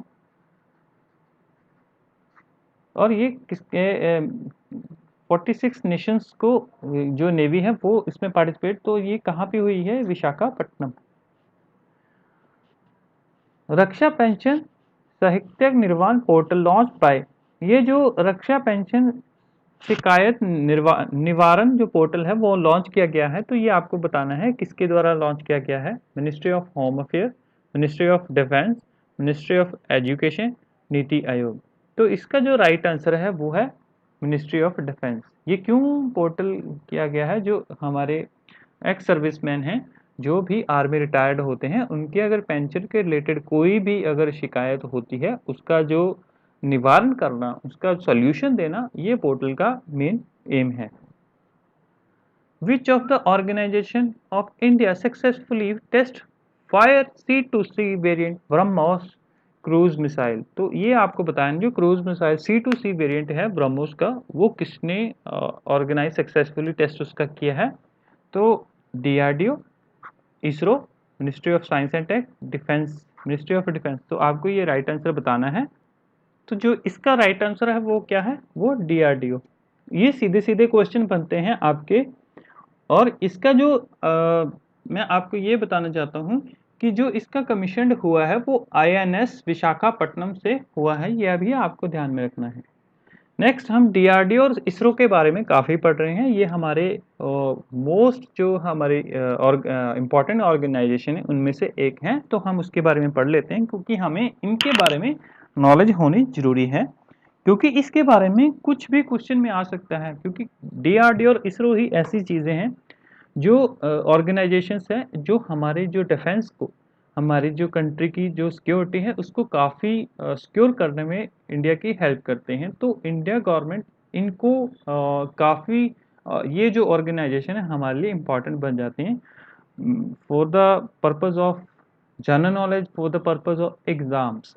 तो डीआरडीओ के बारे में देख लेते हैं। डीआरडीओ की फुल फॉर्म क्या है? डिफेंस रिसर्च, जैसे कि मैंने आपको बताया डिफेंस के लिए ही ये बनाई गई है, डिफेंस रिसर्च डेवलपमेंट ऑर्गेनाइजेशन। और इसने क्या, अभी रिसेंटली मैंने आपको बताया 64th फाउंडेशन डे 1 जनवरी 2022 को मैंने आपको बता ही दिया है। इसके बारे में और पढ़ लेते हैं कि डीआरडीओ जो है वो किसके विंग है, किसके अंडर आता है? मिनिस्ट्री ऑफ डिफेंस के अंदर आता है। और इसका जो विजन है वो क्या है? Empower to India and cutting edge of defence technology, कि इंडिया को पावरफुल बनाना और अपनी टेक्नोलॉजी को आगे लेके जाना। और जो अभी करंट के जो इसके चेयरमैन हैं वो कौन है? डॉक्टर जी सतीश रेड्डी। तो ये भी आपको मोस्ट इम्पॉर्टेंट देखिए, जैसे करंट अफेयर क्या बना कि ये कौन सा फाउंडेशन डे, और इसका जो करंट आप ये देखिए कि इसका जो अगर कोई पूछ ले तो आपको 1 जनवरी 1958, तो इसका स्टैटिक हो गया। तो देखिए ये आपका करंट हो गया कि कौन सा फाउंडेशन डे है, और ये आपका स्टैटिक। अगर आपको ये मालूम होगा ये 1958 है, अगर ये स्टार्टिंग जब डीआरडीओ की होती है वो 1958, तो आप 64 तो बना ही सकते हो। और अगर आपको 64 अगर आपको मालूम है तो आप 1950, तो आपको ये दोनों ही पैरेलली दोनों चीज़ें आनी चाहिए। और ये मिनिस्ट्री ऑफ डिफेंस के अंडर आता है। और इसका जो विजन क्या है? इंडिया को एम्पावर करना। और जो इसके चेयरमैन हैं वो कौन है? सतीश रेड्डी। नेक्स्ट हम देख लेते हैं इसरो। इसरो की जो फुल फॉर्म है इंडियन स्पेस रिसर्च ऑर्गेनाइजेशन। इसका जो ये national space agency of India headquarter कहाँ पे है? इसका बेंगलुरु में। It operate the department of space which directly overseen the prime minister of India, जो प्राइम मिनिस्टर जी के द्वारा डायरेक्टली ऑब्जर्व किया जाता है। और जो इसके चेयरमैन जो होते हैं वो और एग्जीक्यूटिव एज वेल। जो इसका हेडक्वार्टर कौन है? जो इसका हेडक्वार्टर कहाँ पे है? बेंगलुरु। फाउंडर कौन है? विक्रम साराभाई। और फाउंडेड कब हुई थी ये 15 अगस्त 1969। और इसकी जो करंट जो इसके चेयरमैन है वो कौन है, श्री एस सोमानाथ। ठीक है, तो ये आपको ध्यान में, कब फाउंडेड हुई ये 15 अगस्त 1969, और ये कब हुई थी डीआरडीओ 1 जनवरी 58। तो इसके चेयरमैन डीआरडीओ के हैं सतीश रेड्डी, और इसके कौन है, श्री एस सोमानाथन। ये अभी रिसेंटली बने, पहले कौन थे, के सेवन थे, तो अभी श्री एस सोमानाथन बने हैं। कुछ एक मिसाइल्स हैं उसके बारे में हम पढ़ लेते हैं। Russia test fire new hypersonic ट्रिस्कल मिसाइल। तो यह आपको क्वेश्चन आ सकता है कुछ भी कि ट्रिस्कल मिसाइल, हाइपरसोनिक ट्रिस्कल मिसाइल किसकी है, किसने इसको लॉन्च किया गया है, तो ये रशिया के द्वारा की गई है। उसके बाद डेविड बेनेट जो हैं 57, उनकी एज है, first successful pig to human heart transplant किया गया है। तो ये आपको ध्यान में रखना है, कौन है, डेविड बेनेट, जिनमें जो पिग का हार्ट है, पिग और जो ह्यूमन है उनका जो वेजल्स हैं वो एक जैसे ही होते हैं, इसीलिए ट्रांसप्लांट किया गया और सक्सेसफुली हुआ।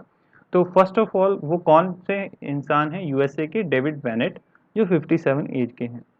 Man portal anti tank guide missile successfully tested by DRDO. तो सीधे सीधे क्वेश्चन आता है, man portal, man portable means कि आप वो इतनी हल्की होती है कि उसको जो एक इंसान उठाकर, मतलब आर्मी मैन उठाकर भी उसको सक्सेसफुली उसका टेस्ट और उसको यूज़ कर सकता है। तो ये anti tank missile guided missile है जो मैन पोर्टेबल है। ये मोस्ट इंपॉर्टेंट क्या है, मैन पोर्टेबल। तो ये किसके द्वारा टेस्ट की गई है, ये डीआरडीओ। मैंने डीआरडीओ के बारे में बता ही दिया है, कब ये होती है, 1 जनवरी 1958।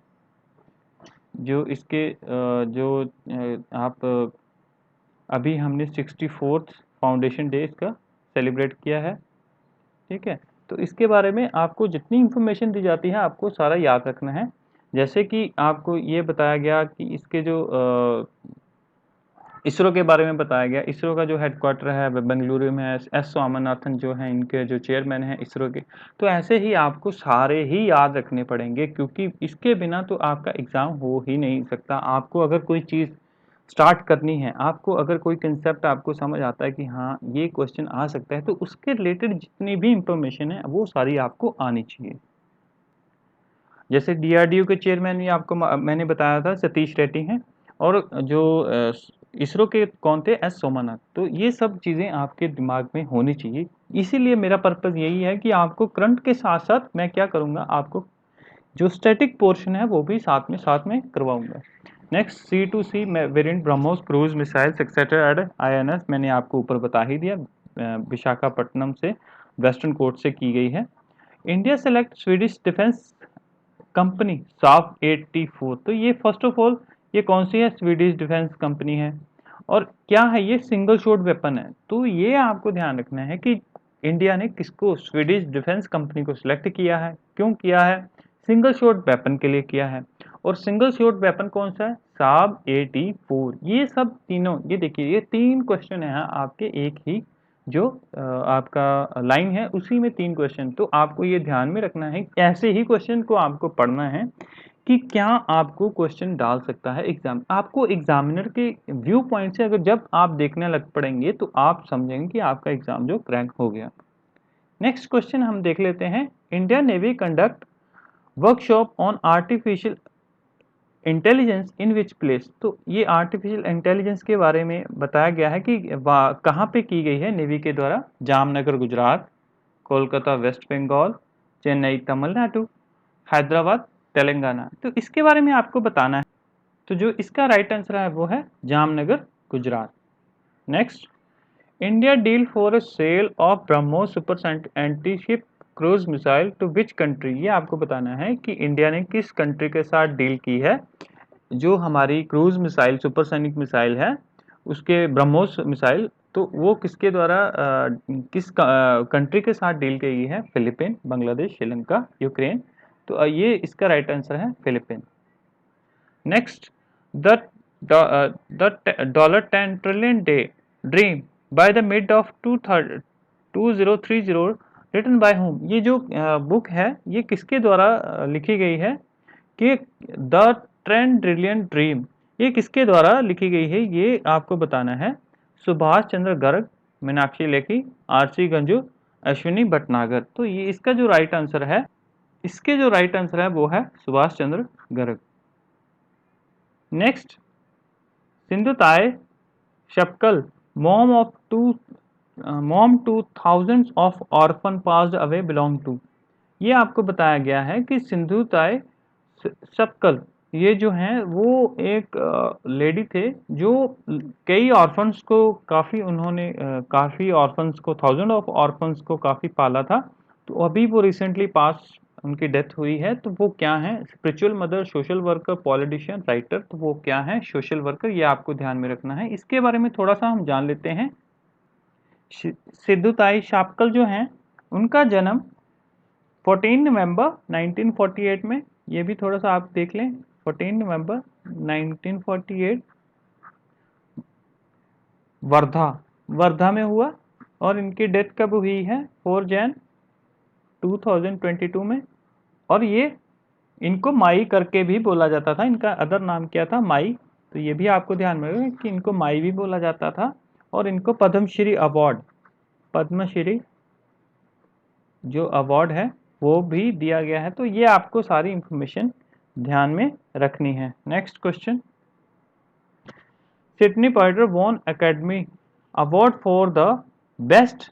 ये जो आपको बताया गया है कि जो सिडनी पोएट्री जो एकेडमी अवार्ड है वो किसको किसके लिए दिया जाता है, ये आपको बताना है। इसका जो राइट आंसर है वो है एक्टर। जो भी बेस्ट एक्टर होगा उनको ये अवार्ड दिया जाता है। Next question, Pandit Birju Maharaj passes away at the age of 83 belong to which dance. तो वो कौन से डांस से बिलोंग करते थे? Kathak dance, classic dance, Kuchipudi, bhangra. तो उसका राइट आंसर है कथक डांस। ये आपको ध्यान है, पंडित बिरजू महाराज जो कथक डांस से बिलोंग करते थे। अब थोड़ा सा हम ये देख लें कौन कौन जो अभी रिसेंटली जिन जिन की डेथ हुई वो थोड़ा सा हम देख लेते हैं। Freedom fighter Ayya Pillai passes away, one of the early leader of BJP in Kerala. ये आपको बताना देखना है। देखिए कि कैसे क्वेश्चन बन सकता है कि जो फाइटर अय्या पिल्लाई जो हैं वो कहाँ के हैं, वो आपको बताना है। बीजेपी इन केरला, ये भी क्वेश्चन हो सकता है। वो क्या थे? Lawyer, eminent lawyer. तो ये भी क्वेश्चन हो सकता है। तो ये आपको जैसे आप क्वेश्चन पढ़ते हैं तो आपको उसका ध्यान देना है कि वो उसके रिलेटेड क्या क्या क्वेश्चन बन सकते हैं। Next question, Kannada writer Chandrashekhar Patil call Champa pass away. तो ये देखिए, ये कन्नड़ा राइटर, तो क्वेश्चन आ सकता है कौन? चंद्रशेखर पाटिल किसके रिलेटेड थे? तो वो किसके रिलेटेड थे? राइटर के। और किसके, वो कौन से राइटर थे? कन्नड़ा। और क्या क्वेश्चन आ सकता है? चंपा किसको कहा जाता था? चंद्रशेखर पाटिल को। और जो चंपा जी हैं वो किसके रिलेटेड हैं? वो राइटर के। तो ऐसे क्वेश्चन को घुमा फिरा कर एक ही क्वेश्चन को 3-4 तरीके से पूछ सकता है और हमें कंफ्यूज कर सकता है। नेक्स्ट थर्ड देखिए, Bengali famous theatre personality Sohel Mitra dies. देखिए अब क्वेश्चन क्या है? थिएटर पर्सनैलिटी कौन है? सोहेल मित्रा। तो हमें ये क्वेश्चन आ सकता है कि ये थिएटर पर्सनैलिटी कौन थी? सोहेल मित्रा कौन थी? एक्टर थी, जो थिएटर पर्सनैलिटी थी, राइटर थी। तो आपको पता है, अगर आपने देखा ध्यान से पढ़ा होगा, सोहेल मित्रा क्या थी? थिएटर पर्सनैलिटी बंगाल की। तो ये आप सबको ध्यान रखना है। Renowned social worker Padmashri Devi Shanti Devi passes away, who also known Lugdi Devi received Padma Shri award in. देखिए ये क्या थी? पद्म श्री अवार्ड थी। तो शांति देवी क्या थी? देखिए first of all social worker थी, उनको क्या कहा जाता है? लुगड़ी देवी। माँ किसको कहा जाता है? अभी मैंने आपको बताया, माँ जो जिनकी डेथ हुई थी। ठीक, तो पद्मश्री अवार्ड कब मिला था? 21 में। ये इसलिए क्वेश्चन इंपॉर्टेंट है, लास्ट ईयर ही इनको पद्मश्री अवार्ड मिला था और अभी इनकी डेथ हो गई है। तो मोस्ट इंपॉर्टेंट क्वेश्चन आपके लिए बन जाता है इसके बारे में आने के लिए कि ये इनको कब पद्मश्री अवार्ड, शांति देवी को कब पद्मश्री अवार्ड, लुगड़ी देवी को। तो ये मोस्ट इंपॉर्टेंट क्वेश्चन है। उसके बाद R Nageswaram Nagaswamy passes away, he is the famous archaeologist got a Padmashri award. देखिए क्या थे नागेश्वर स्वामी? ये क्या थे? Archaeologist. Legendary Indian hockey player Charanjit Singh dies. तो ये भी आपको ध्यान में रखना है। ये क्या था? 1963 में जो गोल्ड मेडल हम इंडिया लाए थे ओलंपिक में, तो उनके जो कैप्टन थे वो कौन थे? चरणजीत सिंह चन्नी, चरणजीत सिंह। नेक्स्ट क्वेश्चन हम देख लेते हैं, who become first Indian to complete prestigious NASA programme. आपको ये बताना है कि जो नासा का प्रोग्राम है उसको कौन सी इंडियन है जो जिन्होंने ये सक्सेसफुली ये जो प्रोग्राम है उसको कंप्लीट किया है। तो आप श्री राम सुब्रमण्यम, जागनी दंगती, स्वामी मोहन, प्रियंका श्रीवास्तवा। तो इसका जो राइट आंसर है वो क्या है? जानवी तांगती। ये मोस्ट इंपॉर्टेंट क्वेश्चन ये भी बनता है। 9th women national ice hockey championship 2022 inaugurated eight which place. तो ये जनवरी में हुई थी, ये भी आपको ध्यान में रखनी है, ये जनवरी में हुई थी। तो ये कहाँ पे हुई थी? हिमाचल प्रदेश, जम्मू कश्मीर, अरुणाचल प्रदेश, उत्तराखंड। ये देखिए, ये अब क्वेश्चन कैसा, आइस, तो आइस कहाँ कहाँ, यहीं तो होगी, जम्मू कश्मीर, हिमाचल प्रदेश, अरुणाचल प्रदेश, उत्तराखंड। तो इसका जो राइट आंसर है वो क्या है? Himachal Pradesh. India first graphene innovation centre to be establish in which place state. तो ये आपसे पूछा गया है, ग्राफेन इनोवेशन सेंटर जो है वो कहाँ पे, कौन सी स्टेट में एस्टेब्लिश किया गया है? केरला, गुजरात, यूपी, हिमाचल। तो आपको इसका राइट आंसर बताना है। इसका जो राइट आंसर है वो क्या है? Kerala. Which state government start brain health initiative to help the beat COVID stress? तो ये आपको बताना है, केरला, कर्नाटका, आंध्र प्रदेश, ओडिशा। तो इसका जो राइट आंसर है वो है Karnataka. Which of the state got government sign MOU construct of आदि बादरी डैम विद हरियाणा। तो ये आदि बादरी डैम जो था वो है, वो सर जो हमारी जो डैम है वो कहाँ पे, मतलब कौन सी दो स्टेट्स मिलकर बना रही हैं उसके बारे में पूछा गया है। पंजाब, हिमाचल, उत्तराखंड, राजस्थान। तो इसका जो राइट आंसर है वो क्या है? हिमाचल। तो ये आपको ध्यान में देना है, ये जो हरियाणा में यमुनानगर आता है, यमुनानगर, ये वहाँ पे बन रहा है।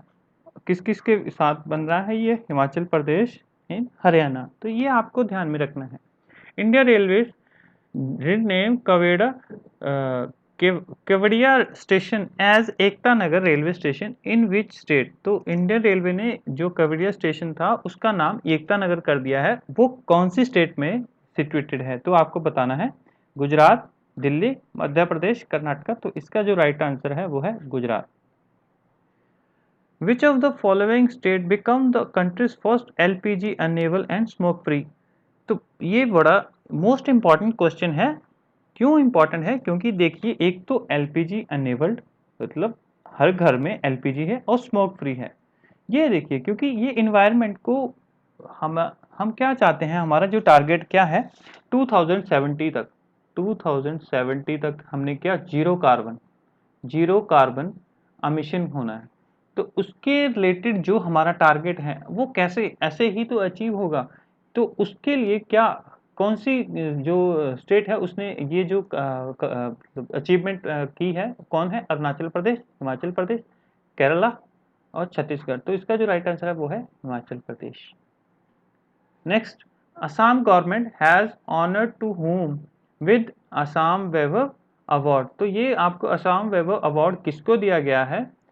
रतन टाटा, नरेंद्र मोदी, राजनाथ सिंह, मुकेश अंबानी। तो इसका जो राइट आंसर है वो है Ratan Tata. Economic survey 2021-22 was penned by whom, किसके द्वारा लिखा गया, बनाया जाता है? Finance minister, chief economic adviser, governor of Reserve Bank of India, chairman of NITI Aayog. तो इसका जो राइट आंसर है वो है चीफ इकोनॉमिक एडवाइजर। अभी चीफ इकोनॉमिक एडवाइजर इंडिया के लिए कौन है? वो आप नोट कर लें, वो वी अनंता नागेश्वरम।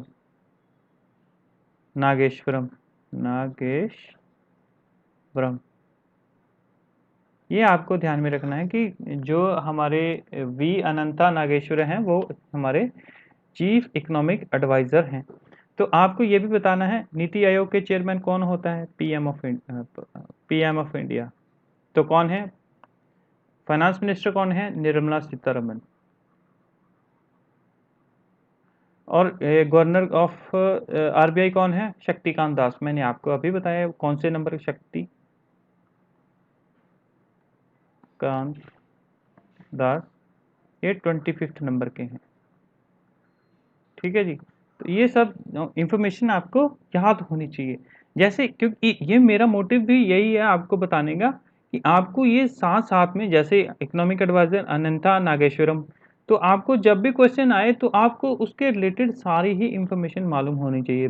जो फाइनेंस मिनिस्टर हैं वो कौन? निर्मला सीतारमन है। जो शक्तिकांत दास आरबीआई के चेयरमैन हैं, 25 नंबर के हैं। आरबीआई क्या करता है? RBI reserve Bank of India 1 अप्रैल 1935 को आया था।